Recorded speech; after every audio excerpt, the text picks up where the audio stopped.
Hi folks, this is a hangout I had Saturday night with Bob the Science Guy, where we watched some Sovereign Citizen videos and drank some beer.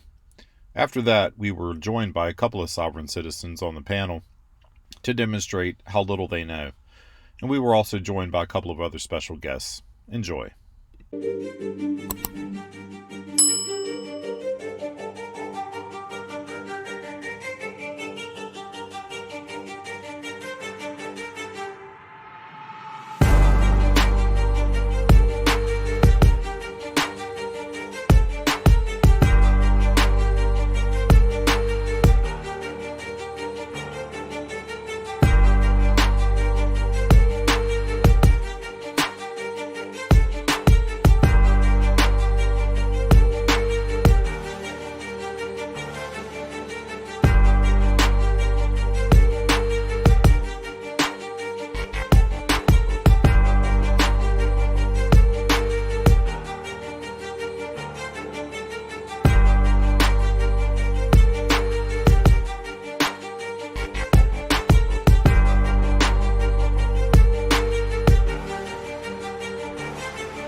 What is up, party people? So I have a fun treat for you guys today.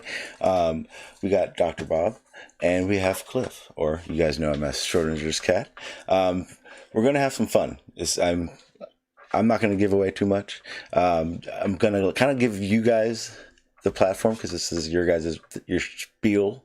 I don't really know too much about the sovereign citizen thing, but besides for what I've seen on your channel, Schrodinger's cat.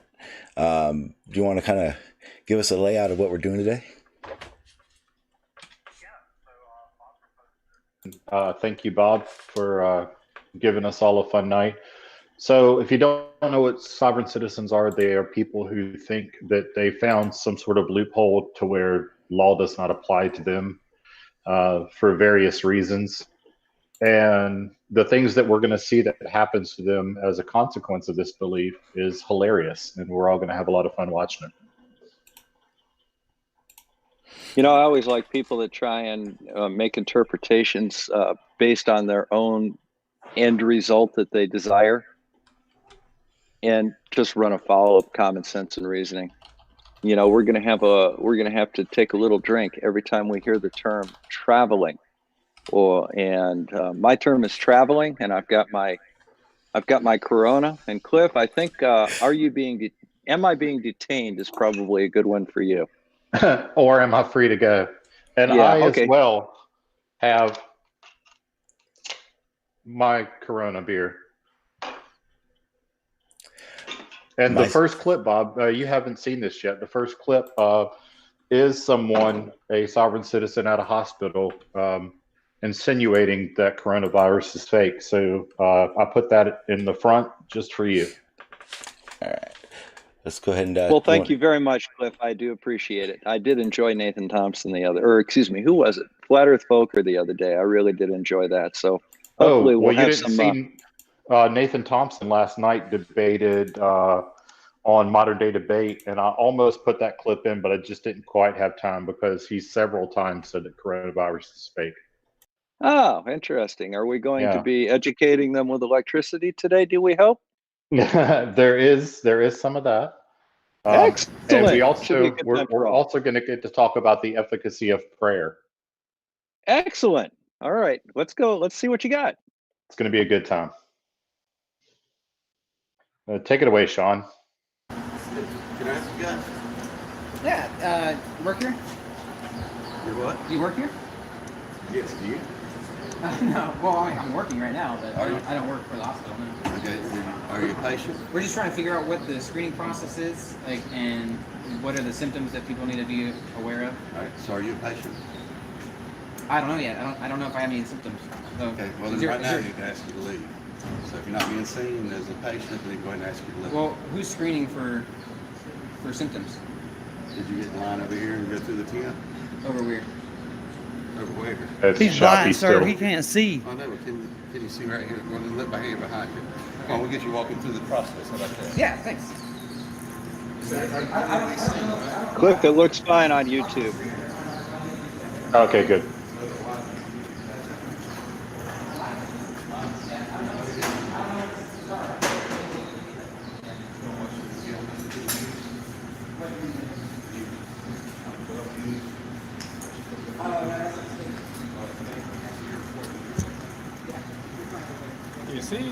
Is he sick or anything? We don't know. We don't know the symptoms, so I have no idea. What symptoms are you displaying right now? Yeah. What are the symptoms that you guys are to get a Do test? you feel sick right now? What's that? Are you ill, need any type of emergency treatment? I might. I don't know. What The are thing the is, he symptoms could do a that you guys WebMD are- search Same on the with symptoms. CDC status. Okay, what are those? What do you mean, what are they? If you feel feverish, you have a cough, you have diarrhea, have you been around by COVID exposed in the last few days? Is that what you're worried about?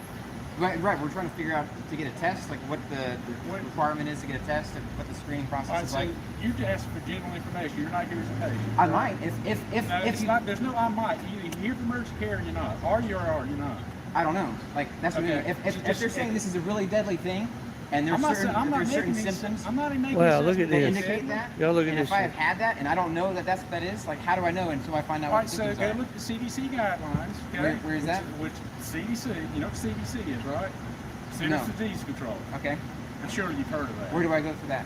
You can go online. You can ask your buddy here to go online for you. You have somebody Okay. read the Do you know articles if it's accessible for a blind person to get that information? too.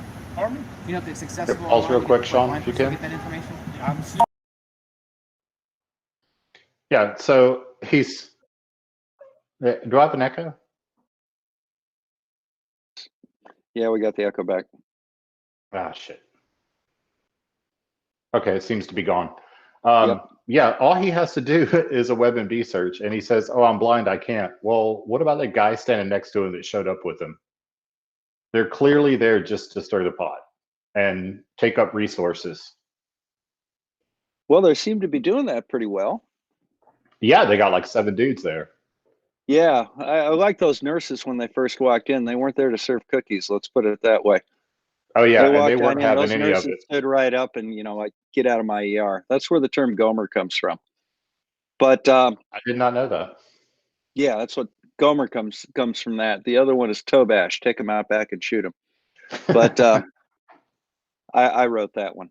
But in any event, these guys are coming into a hospital trying to play ignorant and see whether or not their mother, who apparently is whoever's working in the hospital, will tell them if they're sick or not. And they're trying to come in like a veterinarian medicine. They don't want to give them any information and expect these people to just elicit all this from them when they're trying to take care of other people. Yeah, And and the they're other thing clearly is, insinuating that it's not a real emergency. That, oh look, nobody's here, and we don't. You won't even tell us what the symptoms are. Well, we don't. They don't have time to stand around and tell you what the symptoms are. If you have it, you probably know it. well, the bottom line is, if you're in the hospital, it's because you're sick, and you know what you're feeling, and you tell them. You don't just sit down and say, "Well, I don't know if I'm sick or not. Tell me whether or not I'm sick." I've And never gone to the ER and said, "Is my leg broke?" well, yeah, some people do, but they kind of have a little bit of a clue. The bone sticking out through their pants is generally a pretty good clue that something's not right down there. Yeah. But the one thing that you never do is you never walk into an emergency room with somebody filming your interactions. Oh yeah. And that's a big red herring right there, or red flag, I should say. Yeah. I mean, everybody by now knows what HIPAA is and why it's important. Yep. So let's go see what he's doing here. I'm going to go back on mute. Okay. Do you have that? How do you get in? Do you have that number? How do you get any other information? I'm not here to give you them. What you need to do is go and leave the property. Both of you, go and Okay. leave. You're not here for emergency care, right? You Well, I might call- be. I'm trying to figure out what's going on. You're not. Also, you're not here for emergency care. Okay. So you can Are go. you a doctor? Pardon me? Are you a doctor? No. No, security. Oh, you're You're- security. You're not even making any affirmations you have any illness at all, are you? Am I what now? Are you making any reference to the fact you're sick right now? No, I might have the symptoms, but I don't know what the symptoms are to be Okay, I concerned just about. told you what the symptoms are. Have you had diarrhea in the last 24 hours? Are you displaying a cough? I haven't heard you cough since you've been here. Okay. Do you run in a fever? Should we be like 6 feet away? Do you feel Is there sick? Okay. No, you need to be further away, like off the property. Okay. You can call communication marketing to get all the information. Okay, that. get that number? With the iPad for you as you walk off the property. Okay, yeah. We gotta get to our You vehicle. showed me that? Yeah. Where you guys parked? I don't know. We was gonna get We gotta ride from the cart. We can get the buggy back up here. We'll be glad to take off. Walking down the hill. Where's your I'm vehicle? handicapped, man. Okay, where's your vehicle? I don't even remember. You don't remember? It's in the parking garage somewhere.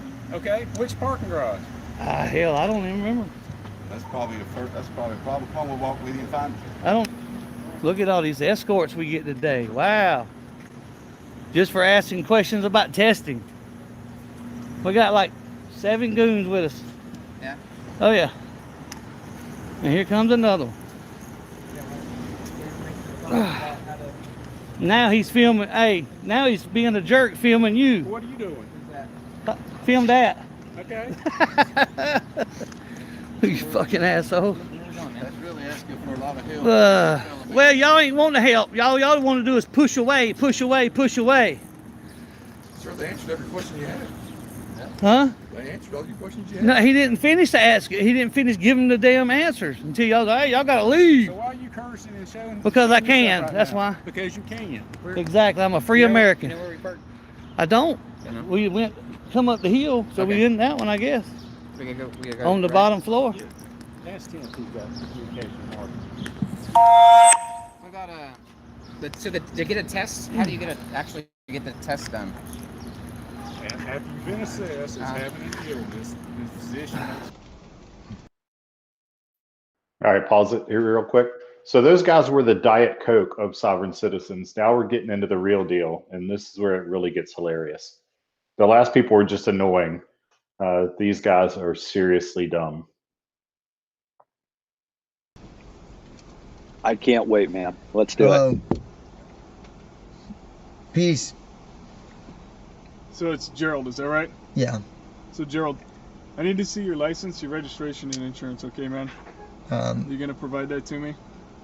I already explained to you I haven't voluntarily applied for one of those. Actually, the police took my license from me, and I'm not Gerald Tyler Davis, Gerald Lee Davis, in case you're making a case of mistaken identity. Okay.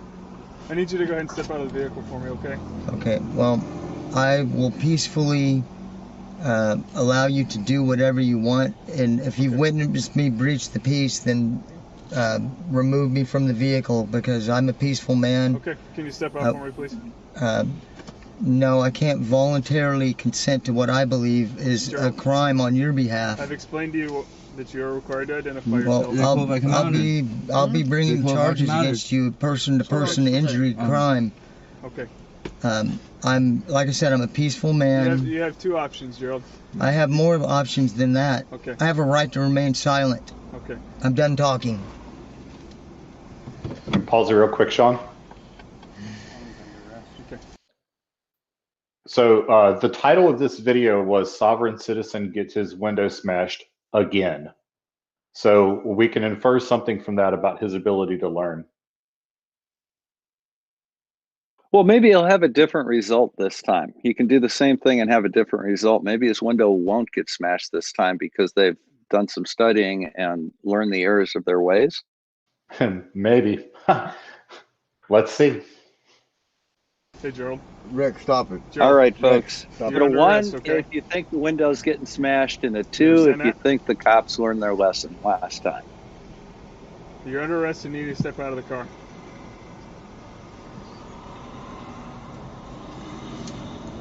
Rick, stop it. There'd be no need for violence. I'm a peaceful man. I love people. I care about people.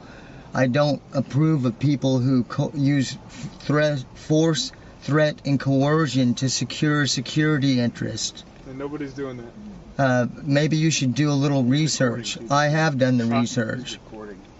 And you can call the district attorney that dropped my charges in the last situation if you care to. And We like have I said, a do your I own believe research. in acting lawfully. I don't believe anybody, not even in uniform, has a right to act against a peaceful Stop. human being. No, stop it. And you are required is when you are driving a motor vehicle on a yes, highway. and driving is a commercial term which I am not engaging in. I'm not getting paid. I'm not working like you guys are, you getting paid traveling to act against a human being who's traveled from point A to point B. It's none of your business, sir. It's none of my business. No, I have a right to privacy. Maybe you should read your Constitution. It'd be awesome if you were acting on an oath. If you'd taken a sworn oath to uphold the laws that govern your conduct. Yes. If you haven't been told we're recording, looks Yes, like so you am probably I. are too. Oh, Very good. definitely. So I have. Understand this. You've stated what your views are, and I'm going to state a couple of things that are fact. Okay, right now you're under arrest for failure to carry and present your ID. It's voluntarily to apply you're under for. arrest, so you either step out of the car or we'll remove you from the car. And I told you I won't resist at all. You said something about voluntary, and we don't want to use any force either. I Well, would like you to step out of the car, though, please. Otherwise, because I'm a peaceful otherwise man. you'll be removed from the car, okay, sir? Well, you understand? Yes, I know you're going to commit an act of crime against me, and you will be charged because you are not authorized to act against a human being. I've committed no crime. Oh my God! Oh my gosh! Hold that dog! There's the money You better shot. hold that dog! Oh, Rex. Can I stand it up? We have to cover that turn, but no. You've damaged property. Rex, sit down. Sit. Think what you guys are doing right now. Behave. Think what you're doing. For what? Who do you think you're? Rex, no. You better hold that dog or you'll be shot. I'll get out. I got it. Can I take my seatbelt off? Can I have your driver? We want to speak to your supervisor. I would like to speak to your supervisor. I love how he says, "I'm getting out. Can I take my seatbelt off?" Well, how the hell else are you going to get out without taking your seatbelt off? And I think I've found a useful purpose for sovereign citizens. Auto glass companies could hire them to test their windows. Well, I think his time for options is probably a little past, don't you? I've never heard a cop say you're under arrest and then say, never mind. Well, once a cop tells you you're under arrest, you better get out of the damn car. Well, yeah, but maybe they changed their mind. You're right. Have you ever heard of one? that does no, that? No, I don't think they do. I don't think I've they never, do. I've never seen one write a ticket and then take it back, much less tell you you're under arrest. Oh, this next guy is very combative, and let's see how he fares. Ooh, let's do a 1 for taser, a 2 for no taser. Now, mind you, I've not seen any of these. No, you just told us we can't speak to your supervisor. We want to talk to your supervisor. Supervisor. I would like to supervisor. This is my license. This is my license. We want to see your supervisor. For no apparent reason, and I would like to speak with your supervisor, sir. You're recording, okay? That's right. I would like to speak with your supervisor. But you just said no, we can't see him when we just asked. So why you saying no, we can't see him? I ain't finna stop recording nothing. Too many people getting killed over stupid shit. No. That man ain't did nothing wrong.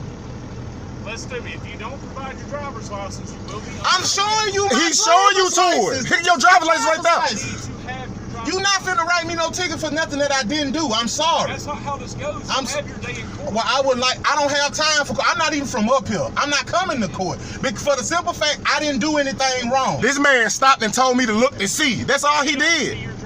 Man, this man. Can I speak with your supervisor? You can after you. At first you were saying no. Nah, I'm not giving you anything until your supervisor comes on. At first, how this works, man. At first you were saying no. I'm rolling my window for your At first he was saying no. At first he was saying no. Are you kidding me? Are you fucking kidding me? Are you fucking kidding me? Now you got your gun out. What you got your gun out for? We unarmed black men. Unarmed. We are unarmed black men in the vehicle. This some bullshit. I'm at work, man. At this point, you are under arrest. Wow. If you don't get out of the car, you will be charged with resisting arrest. For what? For what? Get out of the car. What you arresting him for? Get out of the car. I'm showing you my license. Only thing I want you to do is call your supervisor. This is my license. You're playing games. I'm not. Yeah, we ain't nobody playing games. This is life. This ain't no fucking joke.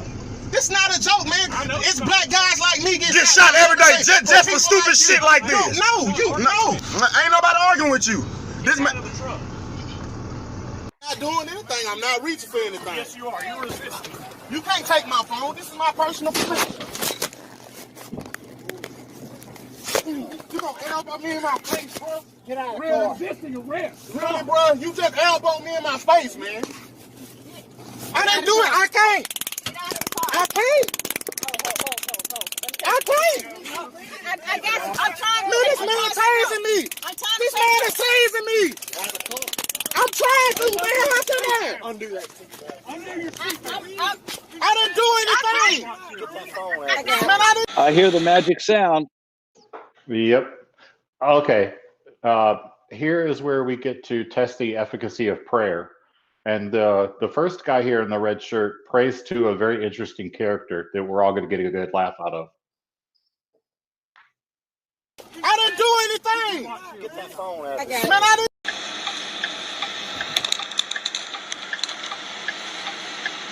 Love y'all. Pray for me. Yes, sir. Not rolling all you windows down for me. Okay.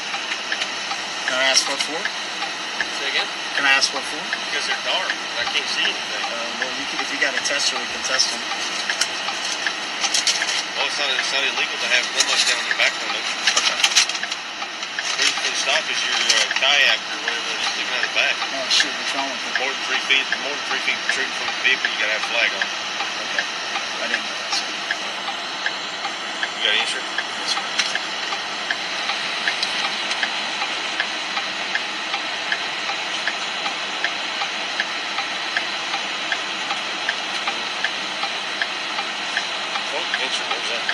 Takes Laga Vista. Take it? Laga Vista. Around Austin. Oh, Austin. Okay. Cedar Park. It's between Cedar Park and Marble Falls. I got you.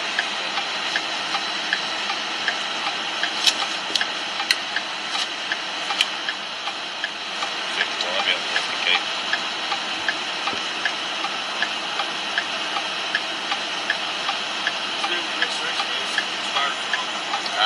I have been kind of between addresses, to be honest with you, and I don't have the mail for where I get the registration from. So. But I did notice that. Will you step out for me? No, sir. Say again? No, sir. No, you won't? No, sir. Well, yeah, you will. Step out. Step out or I'll break you. See what I'm saying? My hands are up. Look. See what I'm saying, guys? Please just pray for me. Please, just pray for me.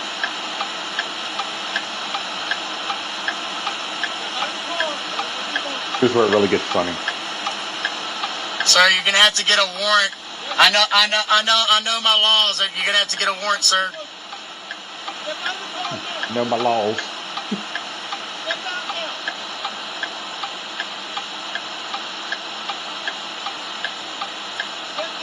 This is for all of y'all. They can't tell me to get out of my vehicle. It's not considered my homestead. It's considered something different. But this is why I need protection right here. I'm doing nothing wrong. I've done nothing wrong.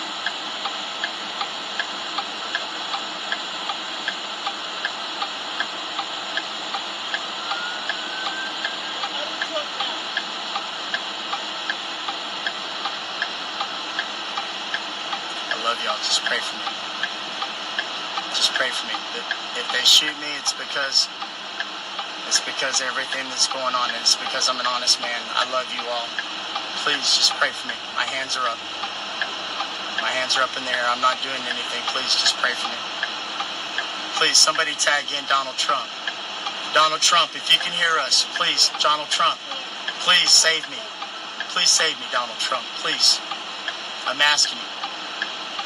Please save me. Please save me. Please get these people away from me. In dear God's name, please stop these beautiful people.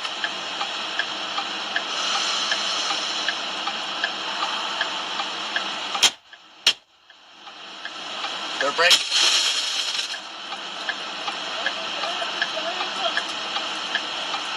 I would have laughed my ass off if they'd just gone over to the other side and opened up that door that he forgot to lock.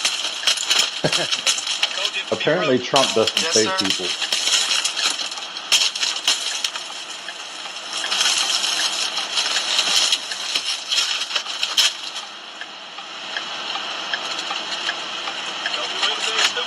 I'm not doing anything, sir.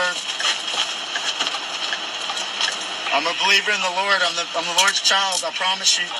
Give me your hand. I promise you. I'm not trying to resist. Okay, but listen. My wallet's right here. Okay, leave your hands right here. Hey, sir. Okay, my wallet's. Watch your feet. Watch your feet. Okay. So let me guess, they asked him to get out of the car and he is now out of the car. I'm curious as to what exactly he thought was going to change from that. Any idea, Cliff? I think he thought Trump was going to appear as if by magic and tell them to stop. I don't know. I don't know what getting your window smashed accomplishes other than making me laugh. Well, my attorney always told me, no attorney is going to save you the ride to the police station. So you might as well not suffer fractures and such in that ride. Let them deal with it later. On the side of the road is not a place to debate law. Cops do not debate law. Your place to debate the law is in the courtroom. You're not going to win a debate on the side of the road with a cop. I've never seen it happen. Doesn't happen. They already make up their mind before they leave their car. Unless you're extraordinarily nice, which these people are not.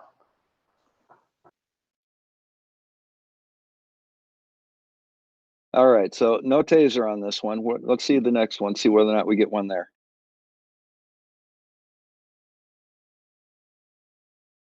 Identification. You don't, driver's license is if the state converts a liberty into a privilege, the citizen can engage with the right with impunity. Driver's license is a privilege. Okay, I still need to see the driver's No, license. you don't. I go drug traffic infraction. No, you don't. Is it any crime? You just said you took an oath to the Constitution, and yet you're pulling us over, and we don't have a crime. You don't have a corpus delicti. You don't say we robbed anybody. We didn't kill anybody. So you're out of your jurisdiction, and you're finna lose your job. Yes, you are. Yes, you are. You took an oath to the Constitution, sir. You're pulling us over without a crime. No, there's an infraction. There's not a crime. A infraction is not a crime. An infraction is not a crime. You just said you took an oath to the Constitution. Okay. Okay. There's nowhere in the Constitution where it says none of these legislations or regulations that you're saying is in the Constitution. I still need to see a driver's No, you don't, because I'm not a driver. I'm not a driver. Do you have an ID? I don't need an ID. I'm a traveler. We are a travelers. We're travelers. We don't need identification. All right. You want to keep... That's another second. We're going to sue this whole state. You're finna lose your job, sir. We know our rights. You're finna lose your job. No, you're finna lose your job. You're finna lose your job. Does anybody have any forms of identification at all? Identification is for a driver, not a traveler. We're travelers. Freemen. There you go, traveling Bob. free on the land and in the land. Okay.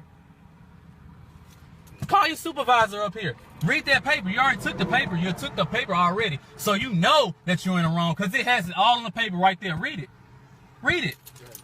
Tell him what you read on the paper is true because we're not drivers, we're travelers. You just said your whole job, your whole entirety of your whole being is on the Constitution. But you're not upholding the Constitution, but you're saying you're upholding the Constitution. Yeah, call him over here and read that paper too. Because you all in the wrong right now. It's no crime. Well, like I said, I've observed traffic infractions. It's no crime. That's not a crime. That's not a crime. Did we steal anything? Did we kill anybody? What? Did we rob anybody or did we kill anybody? Did we rob? No, answer the question. It's on video. Answer the question. Did we rob or kill anyone? I'm explaining. Did we rob or kill anyone? I'm explaining. Did we rob or kill anyone? Okay. Did we rob or kill anyone, sir? Did we? Did we or did we not? You're on camera right now. We're going to sue this whole state. You're finna lose your job. Okay. Lie. Sir, I'm trying to be patient with you. It's no patience. You don't need to be pulling us over. We're not driving. Are the only two crimes either robbing or killing someone. Did I miss that? Where that was changed?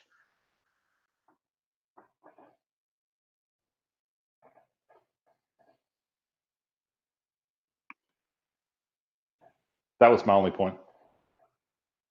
These guys are great. There's no. I wonder if they even know what traveling means. Speeding, driving No, they without a don't. license, And it wrong gets plates or better. no plates, no registration, But no I tags have love been how held he's as reading from like a non-arrestable little offenses. sticky note that he pulled I out can of give his you the codes pocket. too if you want them. I do not consent to anything you're saying. I don't even know who you are. You don't have 3 points of identification. You don't even have your name tag on. You don't have 3 points of identification. You could be trying to kidnap us right now because you're harassing us right now. We're free beings. We're travelers, and you're harassing us right now. You're not upholding your job. You are not upholding the Constitution right now. Hang on a second, You don't have Sean. no corpus delicti, sir. I don't know. You hear the constant verbal diarrhea that he's got going out where he's just trying to overtalk and overtalk and overtalk. Does this sound remotely familiar to any other people that we're familiar with?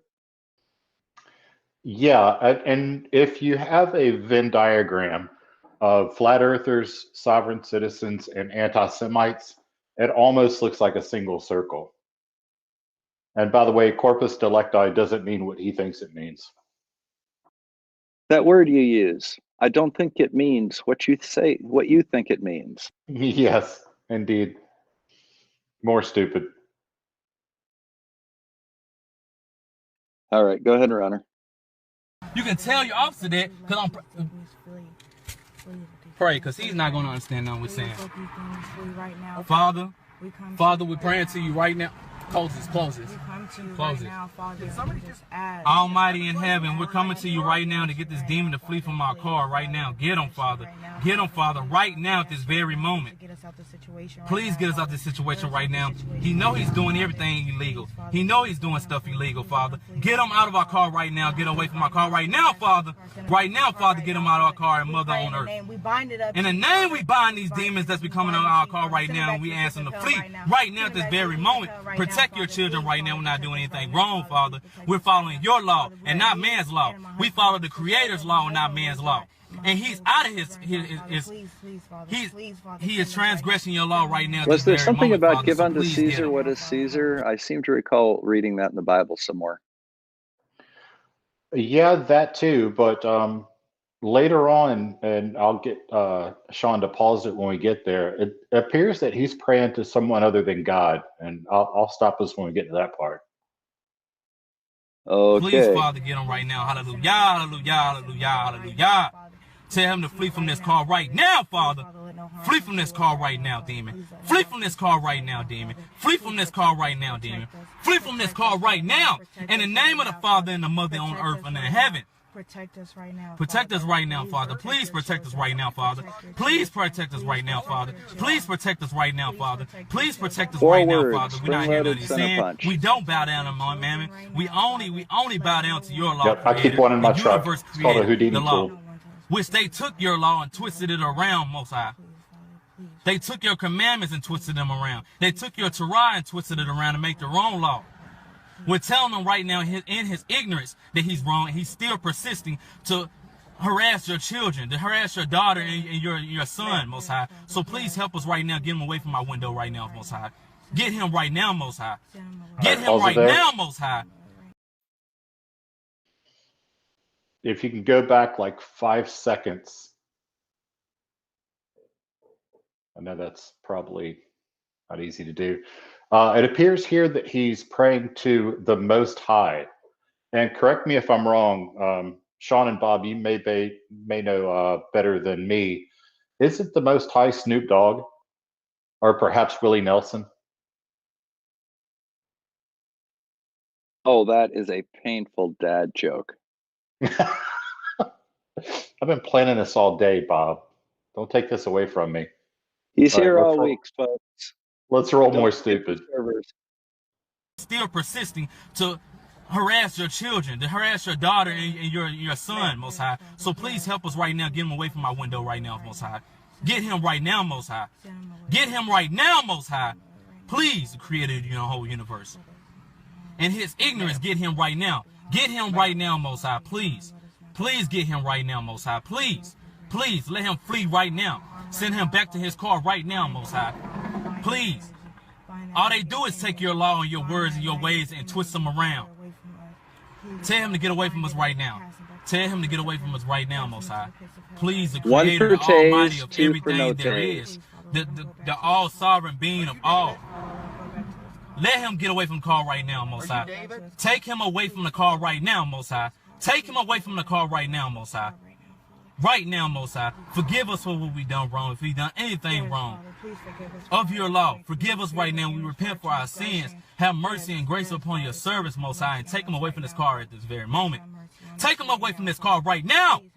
Right now, Most High, take him away from this car. We told him his fault and his ignorance, Most High. He still doesn't want to listen, Most High. Take him away from this car right now, Most High, please. Please take him away from this car right now. Please take him away from this car right now, Most High Almighty. Please. Please have mercy on your servants, Father. Please, Father and Mother on earth, please. Take him away from this car. Please take him away from this car. Please take him away from this car. Please take him away from this car. He's gone. And if y'all can't hear, his wife or girlfriend or common law wife or whatever is praying right next to him. So this is double stupid. At this very moment, make him flee. We do not bow down to Mammon at all. We do not bow down to Mammon at all, Most High. We do not bow down to Mammon. Get us out of this situation at this very moment. Take him away from my car. Please take him away from my car. Please take him away from my car. Let us be safe and peace. I'd laugh my ass off if a lightning bolt came down and vaporized the cop right now. Please take him away from this car right now, Most High. That would be compelling. You have authority and power to do so. Take him away from this car right now, Father. You have all the power and you have all the glory, Father. Yes, you do, Father. Yes, you do, Father. Yes, you do, Father. Please take him away from the car. Please take him away from the car. We're letting you take control of our minds right now, yes, Father. Most High. We're giving you our free will right now, Father. And right now, we ask that you bind up this negativity, bind up this energy right now that we're going through, bind up the situation, and cast it back down to the pits of hell where it belongs, Father. Please, that's all we're asking you to do right now, Father. We don't know who this man is. We don't know what his intentions are. But, Father, we need you to keep us safe right now. We have people that we have to let these know. Show them what these demons are trying to do to us, Father. Let them know that they have to stand their right. Do not bow down to Mammon. Never bow down to Mammon. Stand your ground. Always stand your ground. Regardless of what they say to you. They can call you any name they want. They can threaten you as much as they want to. But Father, let us stand our ground and let us continue to believe in what we believe in. We know that you are powerful, Father. We know how grateful we are. We know how merciful you are, Father. You are the one. Oh, Father, hallelujah, hallelujah, Father. Please, Father, please forgive us. Send your angels right now, Most High. Send your angels right now to protect us, to lead and guide us, not into harm, not into the deep and wide bridge, but into the narrow way. Take them away from this car right now, and anybody else who want to come to this car, take them away right now. I'm thinking the cop's on the phone with his anger management counselor. Take them away right now, Most High. Get them away from us. I think his anger management counselor is telling him to smash the window. We know we're going to be put through the fire. I think the anger management counselor is losing his temper. Please do not dwell far away from us. Give us the courage, give us the strength, give me the faith, give us the let's watch and see. The meekness, the holiness, the temperance, the self-control. Please stay with us right now, Father. Please stay with us right now. Please stay with us right now. He won't leave our car. Please tell him to leave. Right now. Get away from my car. Get him, Father. Get him, Father. Please get him. Please get him, Father. Please. Please, Father, get him right now away from my car. Right now, Most High. Please get him away from my car. Please get him away from my car. Please get him away from my car. Please get him away from my car. Please get him away from my car. Please get him away from my car. Please get him away from my car. Please get him away from my car, Most High. Please get him away from my car, Most High. Please get him away from my car. Make him flee at the very moment. Make him flee right now. Make him flee right now. Right now, flee. Right now. Put him where he belongs, Most High. Please, Almighty, please help your service. Please help us.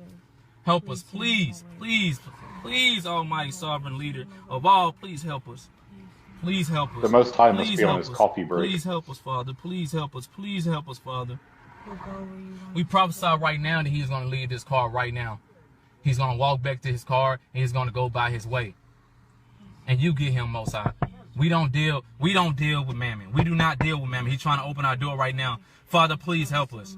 Please help us. He's beating on our door, Father. Please help us right now. We don't know who this man is or what he's trying to do. Please get him away. Why does he have to give a running commentary to God of what the cop is doing? Doesn't God know? We don't do service with them. We do not do business with them. Please get him away from this car. Please get him away from this car right now, Father. Please get him away from this car right now. Please get him away from this car right now. Please get him away from this car right now. He's interrupting our prayer. Father, please get him right now. Right now, Father, get him away from this car. Get him away from this car. Now, Almighty. Now, Almighty, sovereign leader of all. Get him away from this car right now, Father in heaven and Mother on earth. Please get him away. He's interrupting our prayer. He's interrupting our situation right now. Please get him away. Please get him away. Please don't let them take me. And if they do take me, give me the faith and the strength to not bow down to Mammon, Let Father. them not take him, Father. Please, Father, send them away right now. Where's the key at? Please send them away right now. I got it. Please send them away right now, Father. Please help us at this very moment. Please, my Master, please help us. Please help us. Please help us. Please help us right now. Please help us right now, Father. We don't need a driver's license. We don't need a driver's license. We are travelers. Father, just help us right now. Please help us right now, Father. Please help us right now. Oh, Father, please help us right now. Please help us right now, Father. Please help us right now. Get the demons away from my car. Get the demons away from my car, Father. Please get them away from my car. Please get them away from my car. Please get them away from my car. They're trying to get in our car. Please get them away from my car. Please get them away from my car. Please get them away from my car. Please get them away from my car. Please get them away from my car right now. Please, Father, that's surrounding our car, Father. Please. Please help us at this very moment, Father. Please get them. Please get them away from my car. Provide a driver's license right now, Father. Don't let them interrupt our conversation. We need you right now, Father. We need you right now, Father. Might not be a bad idea to have We your stand hands our in ground plain right sight now, there, Father. We Slick. stand our ground right now, Father. We stand our ground right now, Father. Yeah, that fact gets borne out here in a second, now. or maybe a minute or so. We ask that you don't let Father, get them right now. Get them right now, Father God. Almighty creator of the universe. We only bow down to you, not to Mammon. Please let no harm come. Please let no harm come to us. We know we are travelers. We're not drivers. Please help us right now, Father. Please. Please, Father, help us right now. Send them away from my car. You know, it'd be really helpful if they put this stuff into landscape rather than this portrait mode so that we could get the whole experience. Yeah, that seems to be a running trend with these people. That inability to properly film anything. Father, please help us right now. Please help us right now. Please help us right now. Don't let them do harm to your service, Father. Prayers right now, Father. Please touch our hearts and touch our minds. Please touch our minds and our hearts, Father. Please. Please help us right now. Please help us right now, Father. Please. This is not a game, I repent for my sins. Anything I've done wrong, give me the faith, Father. Please give me the faith. Forgive us for anything that we have done wrong, Father. Please. Please, right now, Father. Please help us. Please help us. A driver's license. No, we don't listen to them. We don't bow down to Mammon at all. Please, Father, help us right now. Please, Father, help us right now. Do not let us bow down to Mammon. Give us the strength. Give us the courage. Give us the faith right now, Father. Let them flee away from our car right now, Father. We know we haven't done anything wrong towards your law, Father. They're transgressing your law. They're the one taking your law and making something out of it that's not. Please, Father, be with us right now. There's no crime committed. Please, Father. There was no crime committed. There was no crime committed, Father. There was no crime committed. There was no crime committed. There was no crime committed. Since you're failing to provide identification, neither one of you, you are both under arrest at this point for obstruction. Understand that. Please, Father, help us right now, Father. Please don't let them put any fear in our heart. Please don't let them send any fear in our heart. Please don't let them put any fear in our heart, Father. Please. So now he's placed them under arrest, so they're kind of screwed at this point. Now we need you more than ever, Most High. Please, Father, get them away from my car. Please, Father. Please, Father, get them away from my car. Please, Father, get them away from my car. Don't let them threaten us. Please.